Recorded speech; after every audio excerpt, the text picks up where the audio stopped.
ଲିଖନୀରେ କାହାଣୀ। ଆଜିର ଗଳ୍ପ ଶୁଆ ସାରି କଥା। ପାହାଡ଼ ଆରପାଖ ବଣରେ ସାରିଟିଏ ରହୁଥାଏ।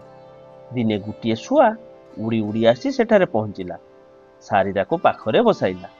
ସେ କେଉଁଠାରେ ଆସିଛି ବୋଲି ପଚାରିଲା।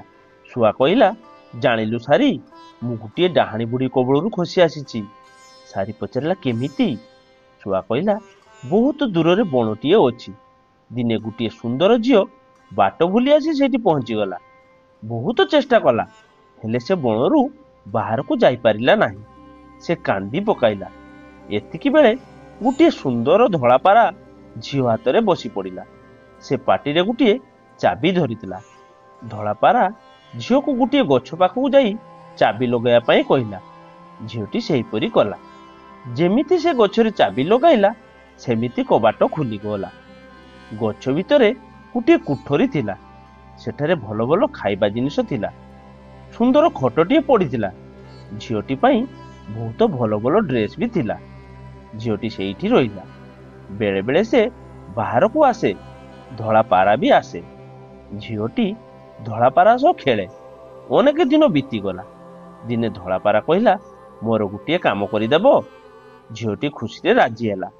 ପାରା କହିଲା, ବଣ ଭିତରେ କିଛି ଦୂର ଗଲେ ଗୋଟିଏ ଘର ପଡ଼ିବ। ସେଇ ଘର ଦୁଆରେ ବୁଢ଼ୀଟିଏ ବସିଥିବ। ସେ ଗୋଟିଏ ଡାହାଣୀ ବୁଢ଼ୀ। ତୁମେ ତାକୁ କିଛି କହିବ ନାହିଁ। ସେ ଘର ପଛପଟେ ଗୋଟିଏ କୋଠରୀ ଅଛି।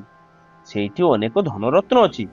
ତୁମେ କିଛି ଆଣିବନି, ଖାଲି ସୁନାରେ ତିଆରି ମୁଦିଟିଏ ଦେଖିବ, ସେଇଠି ନେଇ ଆସିବ। ଝିଅ ସେଇଆ କଲା।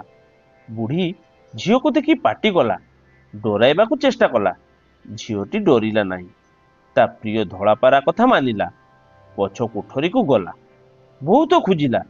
ଶେଷରେ ଦେଖିଲା ଗୋଟିଏ ଶୁଆ ବେକରେ ସୁନା ମୁଦିଟିଏ ଅଛି। ସେ ମୁଦିକୁ ଆଣିଲା। ଶୁଆଟିକୁ ଆକାଶରେ ଉଡ଼ାଇ ଦେଲା। ଝିଅ ମୁଦି ନେଇ ଆସିବାରୁ ଡାହାଣୀ ବୁଢ଼ୀ ତଳେ ପଡ଼ି ମରିଗଲା।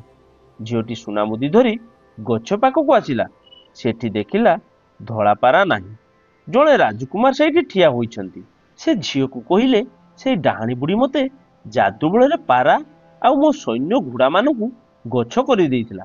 ରାଜକୁମାର ଝିଅଠାରୁ ମୁଦି ନେଇ ସବୁ ଗଛରେ ଛୁଇଁଦେଲା। ଗଛମାନେ ସୈନ୍ୟ ଓ ଘୋଡ଼ା ପାଲଟିଗଲେ।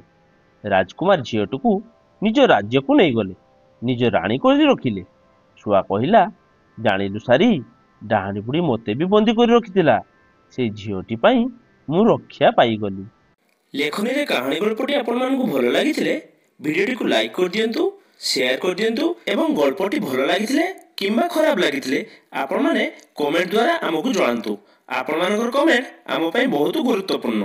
ଦର୍ଶକ ବନ୍ଧୁ, ଏମିତି ଭଲ ଭଲ ଗଳ୍ପ ଶୁଣିବାକୁ ଚାହୁଁଥିଲେ ଚ୍ୟାନେଲଟିକୁ ସବସ୍କ୍ରାଇବ କରିଦିଅନ୍ତୁ ଏବଂ ପାଖରେ ଥିବା ବେଲ୍ ଆଇକନଟିକୁ ଦବାଇ ଦିଅନ୍ତୁ, ଯାହାଫଳରେ ଭିଡ଼ିଓର ପ୍ରଥମ ନୋଟିଫିକେସନ ଆପଣ ପାଇପାରିବେ। ଦର୍ଶକ ବନ୍ଧୁ, ପୁଣି ଆଉ ଥରେ ଦେଖା ହେବ ଲେଖନୀର କାହାଣୀରେ ଆଉ ଗୋଟେ ଅଧ୍ୟାୟରେ। ସେ ପର୍ଯ୍ୟନ୍ତ ରହୁଛି, ନମସ୍କାର।